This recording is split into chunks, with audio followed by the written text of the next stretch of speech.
வணக்கம். ஜோபைஜட் ஃப்ரம் ஜவால்வட்டி புது power writer அப்படிங்கிற யூடியூப் சேனல் மூலமாக உங்களை மீண்டும் சந்திப்பு ரொம்ப மற்ற மகிழ்ச்சி. அத்தோட எங்கள் சேனலை சப்ஸ்கிரைப் பண்ணுங்கள், பெல் பட்டன் அழுத்த மறந்துடாதீங்க. அத்தோட எல்லாத்துக்கும் ஷேர் பண்ணுங்கள். மிக பிரம்மாண்டமான ஒரு ராஜதந்திரமான ஒரு செயல்பாடு பாஜகவுடைய, அதாவது ஆர்எஸ்எஸ்ஐ இவங்க குளிர்ச்சிப்படுத்துறாங்களாம். சமீப காலமாகவே பாஜகவுக்கும் ஆர்எஸ்எஸ்க்கும் மிகப்பெரிய கருத்து மோதல்கள்.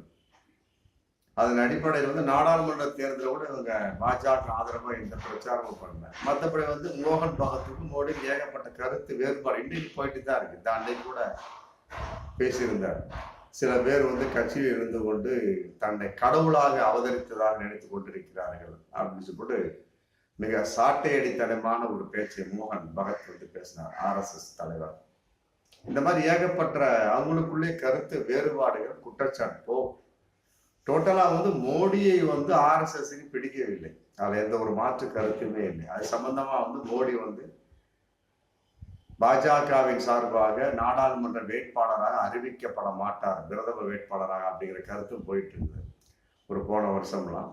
அப்புறம் அது பிறகு மாற்றப்பட்டு அப்புறம் சமாதானம் அப்படிங்கிற அளவுக்குலாம் ஒன்றும் கிடையாது.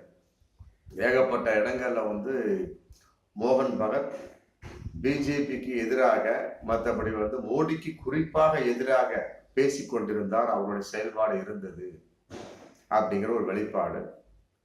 அதன் அடிப்படையில் பாஜகவுக்கும் ஆர்எஸ்எஸ்க்கு நிறைய கருத்து மோதல்கள்.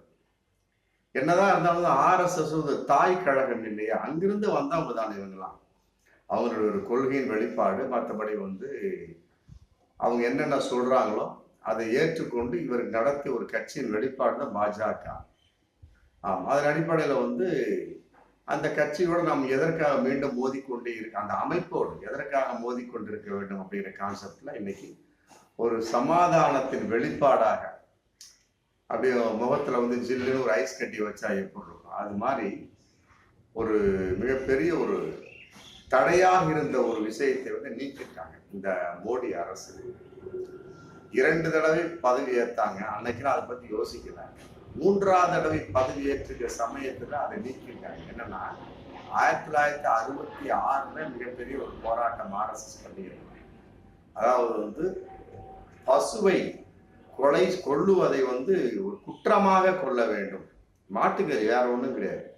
மாடுகளை அறுக்கக்கூடாது, அறுத்தாங்கன்னா அது குற்றம் அப்படின்னு கொள்ளணும். அதுக்கு தகுந்த மாதிரி சட்டத்தை கொண்டு வர சொல்லி போட்டு நாடாளுமன்றத்தை நோக்கி மிகப்பெரிய ஒரு கூட்டம் கும்பல் கிளம்புச்சு, ஆர்எஸ்எஸ் கும்பல். அன்னைக்கு இந்திரா காந்தி அம்மையார் இருந்தாங்க. இது நடந்தது 7/11/1966. நல்லா புரிஞ்சுக்கங்க. அந்த அமைப்பு என்ன பண்ணிருக்காங்க, போறாங்க.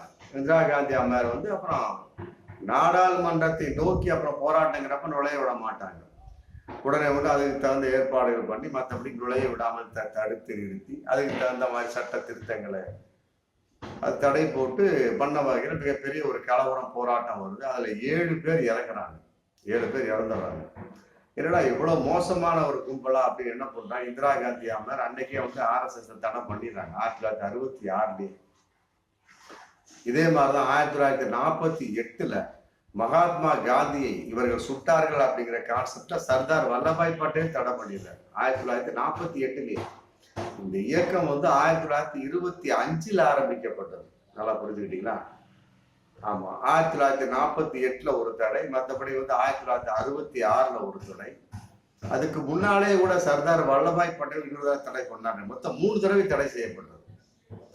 அப்புறம் பிறகு நன்னடத்தை உறுதிமொழி ஏற்றுக்கப்பட்டு அப்புறம் மீண்டும் அந்த ஆர்எஸ்எஸ் கும்பல் செயலுக்கு வந்தாங்க. இன்னைக்கு செயல்பட்டு இருக்கிறாங்க.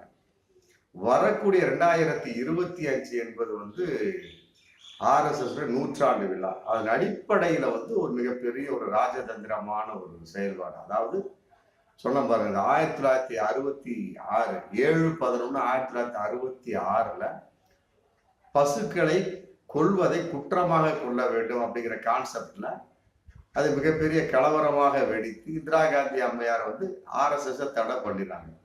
தடை பண்ணிட்டு என்ன பண்றாங்க, இந்த இயக்கத்துல அரசு ஊழியர்கள் சேரக்கூடாதுன்னு சொல்லிட்டு ஒரு தடை சட்டம் கொண்டாடுறாங்க. இந்த இயக்கத்துல அரசு ஊழியர்கள் அப்பெல்லாம் வந்து அரசு ஊழியெல்லாம் இருந்திருப்பாங்க போல இருக்கு. அப்புறம் இருக்கக்கூடிய சமயத்தில் இந்த மாதிரிலாம் கலவரம் வரக்கூடிய சமயத்தில் அரசு ஊழியர்கள் மிகப்பெரிய பாதகமான ஒரு காவல் தடுப்பு வரும், மற்றபடி வந்து போலீஸ் ஆணை வரும். அப்படிங்கிற சமயத்தில் என்ன ஆகும், என்னடா அதுவும் அரசு ஊழியர் இப்படி செஞ்சிருக்காங்கன்னு சொல்லிட்டு மிக கேவலமான ஒரு விஷயம் ஏற்படும். அதனால வந்து அரசு ஊழியர்களை பாதுகாப்பதற்காக இந்திரா காந்தி அம்மா என்ன பண்றாங்க, ஆர்எஸ்எஸ்ல யாருமே அரசு ஊழியர் சேரக்கூடாதுன்னு சொல்லிட்டு 1966 சட்டம், ஒரு தடை சட்டம் கொண்டாந்துறாங்க. அது இன்னைக்கு வரைக்கும் அமலாயிருக்கு. அந்த தடை சட்டத்தை ஆர்எஸ்எஸ்க்கு முதல்ல சொன்ன பாருங்க, அப்படியே முகத்துல வந்து ஐஸ் வைக்கிற மாதிரி ஒரு ஏற்பாட்டிற்காக அந்த தடை சட்டத்தை வந்து இந்த மோடி அரசு நீக்கிருக்கு. அப்ப என்ன ஆகுது, இனிமே வந்து அரசு ஊழியர்லாம் வந்து ஆர்எஸ்எஸ் சேரலாம் அப்படின்னு ஓபன் பண்ணி விட்டுருக்காங்க. எப்படி பாருங்க, அடுத்த வருஷம் 2025 ஆர்எஸ்எஸ் 100ஆண்டு விழா. 3வது முறையாக மோடி அரசு இன்னைக்கு வந்து பதவி ஏற்றிருக்கிறாங்க. அப்படி இருக்கக்கூடிய சமயத்துல இந்த ஒரு நிலைப்பாட்டை கொண்டாந்துட்டாங்க. ஆர்எஸ்எஸ் தானே இன்னைக்கு வரைக்கும் ஒரு 99, அது 1966 கணக்கு போட்டீங்கன்னா 34, இதுல ஒரு 25, ஆமா 24, 58 வருடங்களாக, 58 வருடங்களாக, ஆமா 66, 40, 70, 34, ஒரு 24, 58 வருடங்களாக இருந்த தடையை வந்து இன்னைக்கு வந்து மோடி அரசு வந்து நீக்கியிருக்காங்க. இனிமே ஆர்எஸ்எஸ்ல வந்து எல்லாமே சேரலாம், அரசு ஊழியர்கள் சேரலாம் அப்படிங்கிற ஒரு கோஷத்தையும் விட்டாச்சு. அதன் அடிப்படையில் வந்து இன்னைக்கு வந்து அதனுடைய ஐடி விங்கினுடைய தலைவர் அமித் மால்வியா அப்படிங்கிற எக்ஸ் தளத்துல பதிவிட்டிருக்கார். அதாவது மோடி அரசு அரசாணை பிறப்பித்து விட்டது, இனிமேல் வந்து அரசு ஊழியர்கள் ஆர்எஸ்எஸ் சேர அனுமதிக்கப்படுவார்கள்.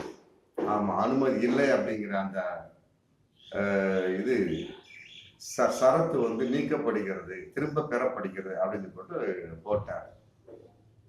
அப்ப என்ன ஆகுது, இனிமே பொதுவா வந்து எல்லாமே வந்து ஆர்எஸ்எஸ் சம்பந்தப்பட்ட வகையில இப்போ ஓபன் பண்ணிட்டதுனால மத்திய அரசு ஊழியர் இனிமேல் மிரட்டப்படுவார்கள் அப்படிங்கிற ஒரு கான்செப்ட் இதுக்கு தெரியும். வரக்கூடிய 2025 2வது ஆண்டு கொண்டிருப்பது வந்து பாஜக ஆட்சி. அதே நேரத்தில் வந்து அதிக பெரும்பான்மை இல்லை. அதன் அடிப்படையில் என்ன ஆகுது, இன்னும் வந்து அதிக பெரும்பான்மைக்கு வேணும் இல்லையா, அப்புறம் மக்களை பிடிக்கணும், இதாண்டா சாக்குன்னு சொல்லி போட்டு ஆர்எஸ்எஸ்ல வந்து மத்திய அரசு ஊழியர்கள் சேருவது தடை செய்யப்படுகிறது அப்படிங்கிறத சரத்தை தூக்கிட்டு இன்னைக்கு அந்த தடையை நீக்கிட்டாங்க. அப்ப என்ன ஆகுது, இனி எல்லாமே மிரட்டி அரசு ஊழியர்களும் ஆர்எஸ்எஸ்க்குள் சேர்க்கப்படுவார்கள் அப்படிங்கிற விஷயம் இன்னைக்கு தெரியுது. கட்டாயமா இனம், மொழி, ஜாதி, மதம் சாராதவர்கள் அரசு ஊழியர்கள். அதே நேரத்தில் வந்து மதம் சம்பந்தப்பட்ட வகையில் இன்னைக்கு ஏகப்பட்ட பேர் சேர்த்துருவாங்க. மதத்தை வளர்க்கக்கூடிய சூழல் இதுல உருவாகிடும் அப்படிங்கிற ஒரு தகவல் இன்னைக்கு போயிட்டு இருக்கு. கட்டாயமா அதாவது வந்து ஆர்எஸ்எஸ் அப்படிங்கிறது மிக ஒரு குறிப்பிட்ட ஒரு கொள்கைகளை கொண்ட ஒரு சனாதன போக்குள்ள ஒரு குரூப். அந்த குரூப் தான் மகாத்மா காந்தியை கொன்றதுங்கிற அடிப்படையில சர்தார் வல்லபாய் பட்டேலை தடை போடுறாரு. அப்புறம் வந்து குறிப்பிட்ட ஜனநாயக நாடு, மாடு திங்க கூடாது, ஆடு திங்க கூடாது. ஏன் மாடை வந்து கொள்ளுவதை குற்றமாக கருத வேண்டும்னா ஆடு மட்டும் மிருகம் இல்லையா, மாட்டை மட்டும்தான் நீங்க தெய்வமா வழிபடக்கூடிய ஒரு சூழல் ஆர்எஸ்எஸ் கும்பல். Right, okay. மற்ற எத்தனையோ மிருகங்கள் இருக்கேன், அதையெல்லாம் வந்து கடவுளாக கொண்டாடக்கூடிய அளவுக்கு இந்த ஜனநாயக நாட்டு எத்தனையோ பேர் இருக்காங்க. எத்தனையோ மிருகங்கள் கடவுளாக கொண்டாடப்படுகிறது.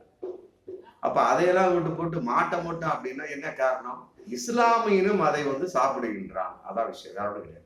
எங்க சுத்தி இருந்தாலும் சரி, இந்த இஸ்லாமிய வெறுப்பு பிரச்சாரம், இஸ்லாமிய கலாச்சாரத்துக்கு எதிரான பிரச்சாரம், இஸ்லாமிய நோக்கி வன் கொடுமையான பிரச்சாரம், இதுதான் வந்து ஆர்எஸ்எஸ் கும்பலுடைய ஒரு சனாதன போக்குள்ள கும்பலுடைய மிகப்பெரிய ஒரு அஜெண்டா. இன்னைக்கு வந்து ஓபன் பண்ணிட்டாங்க. ஆமா, மோடி அரசால் ஓபன் செய்யப்பட்டது. அதாவது யாராக இருந்தாலும் ஆர்எஸ்எஸ் அரசு ஊழியர்கள் யாராக இருந்தாலும் இல்லை, அரசு ஊழியர்கள் இனிமே வந்து ஆர்எஸ்எஸ்ல சேரலாம். அப்ப என்ன ஆகப்படுது, இனிமே வந்து வாரத்துக்கு ஒரு தடவை ஒழுங்குகள் எடுத்துருவாங்க. ஆமா, நான் வந்து என் தாய் திருநாளை நான் உளமா நேசிக்கின்றேன்னு சொல்லி போட்டு எங்க சின்ன வயசுல வந்து சாரு சொல்லுவாங்க. அது மாதிரி வந்து என் தாய் திருநாடு, நான் RSSல் சேர விரும்புகின்றேன், RSS கொள்கையில் உட்படுகின்றேன்னு சொல்லி போட்டு ஒவ்வொரு அரசு ஊழியனுமே வந்து வாரத்துக்கு ஒரு தடவை உறுதிமொழி எடுத்துருவாங்க. ஞாயிற்றுக்கிழமை லீவு, திங்கக்கிழமை வந்தவொடனே உறுதிமொழி எடுத்துட்டு தான் ஆஃபீஸில் உட்காரணும் அப்படிங்கிற கட்டுப்பாடு கொண்டு வரலாம், சொல்ல முடியாது. உண்மையிலே இது அபாயகரமான ஒரு தடை நீக்கம், ஏற்றுக்கொள்ள முடியாது.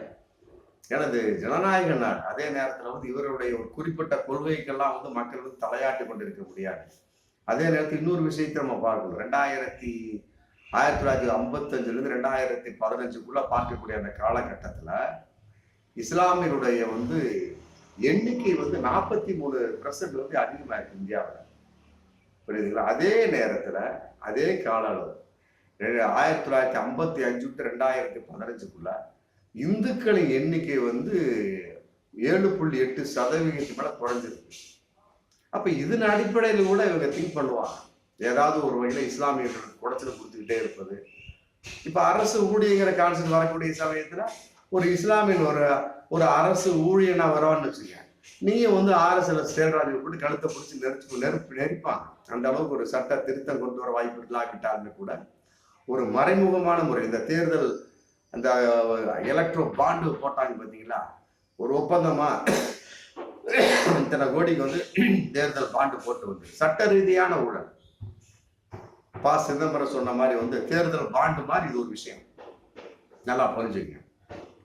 எலக்ட்ரோ பாண்ட், என்னப்பா வேணும் உனக்கு, இந்த மாதிரி இத்தனை கோடியில டெண்டர் வேணுமா, 10% அதை வந்து தேர்தல் பாண்டு போட்டு வந்துரு எங்க கட்சி மேல, உனக்கு வந்து அடுத்த நிமிடமே வந்து டெண்டர் வந்துடும். அப்படித்தான் ஏகப்பட்ட பாலங்கள் பீகார்ல ஒரே நாள்ல வந்து எத்தனையோ பாலங்கள், 10 நாள்ல 15 பாலங்கள். மற்றபடி பாஜக அரசால் கட்டப்பட்ட ஏகப்பட்ட பாலங்கள் இடித்து நாசமாகி கொண்டிருக்கின்றன. எல்லாம் தேர்தல் பாண்டு தான். தேர்தல் பாண்டுல கோடி கணக்கில் கொடுத்து போட்டு அவன் எப்படி பாலம் கட்டுவான்? காசு இருந்தா தானே பாலம் கட்டுவான். எல்லா கமிஷனும் அதுல போயிடுச்சு. அது மாதிரி வந்து இந்த தடை நீக்கம் என்பது கட்டாயமாக இஸ்லாமியர்களுக்கு எதிரான ஒரு போக்காகவே அமையும், அதில் மாற்று கருத்தே இல்லை. மற்றபடி வந்து அரசு ஊழியர்கள் வலுக்கட்டாயப்படுத்தப்படுவார்கள். RSSல சேர்ந்தே அவங்க வலுக்கட்டாயப்படுத்தப்படுவார்கள், உறுதிமொழி ஏற்கப்படுத்தப்படுவார்கள். மற்றபடி வந்து குறிப்பிட்ட கட்சியான பாஜகவிற்கு நீங்க ஓட்டு போட வேண்டும் என்று ஒரு மிகப்பெரிய ஒரு அழுத்தத்திற்கு ஆளாக்கப்படுவார்கள். இப்படி அடுக்கிக்கிட்டே போகலாம். அப்ப வந்து இஸ்லாமியர்கள் வந்து உள்ள நுழைய முடியாத ஒரு சூழல் ஏற்படுவார் வாய்ப்பு இருக்குது. வாய்ப்பு இருக்கு. இஸ்லாமியர்கள் வந்து உள்ளே நுழையக்கூட முடியாது. ஏன்னா உள்ள நுழைஞ்சாத்த RSSல சேரணும் இல்லையா? அப்ப RSSல சேர இஸ்லாமியனை ஒத்துக்க மாட்டான். அப்ப என்ன ஆகும்? இவன் வந்து கடைசி வரைக்குமே வந்து மத்திய அரசு ஊழியராக இருக்க முடியாது. இது மறைமுகமாக வந்து இஸ்லாமியர்களை மத்திய அரசு ஊழியர்களாக பிஜேபி போடக்கூடிய மிகப்பெரிய ஒரு தடை உத்தரவாகத்தான் நம்ம கருதக்கூடிய ஒரு சூழல். அதனால வந்து இது ஏற்றுக்கொள்ள முடியாது. இது சம்பந்தமாக வந்து சமூக அமைப்புகள் வந்து கோர்ட்ல கேஸ் போடணும். இந்த தேர்தல் பாண்டுக்கு எப்படி கேஸ் போட்டீங்க அதே மாதிரி கேஸ் போடணும். கேஸ் போட்டு இந்த தடை நீக்கத்தை சுக்குநூறாக உடைக்க வேண்டும்.